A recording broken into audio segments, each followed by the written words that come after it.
yung fiber always on. So, how it works is ganito. So, your fiber service will be delivered via the Wi-Fi 6 modem. So, Wi-Fi 6, ito yung mas advanced kesa sa Wi-Fi 5. So, this is more energy efficient, mas mabilis yung kanya madideliver na speed.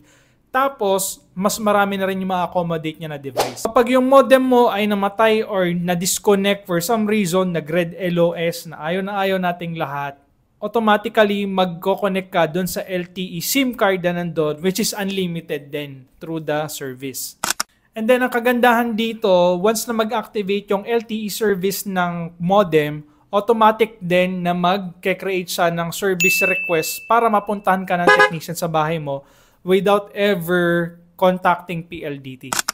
So, ang Fiber Always On is priced at 299 pesos on top of your fiber bill. So, this includes na yung Wi-Fi 6 na modem, unlimited fiber, and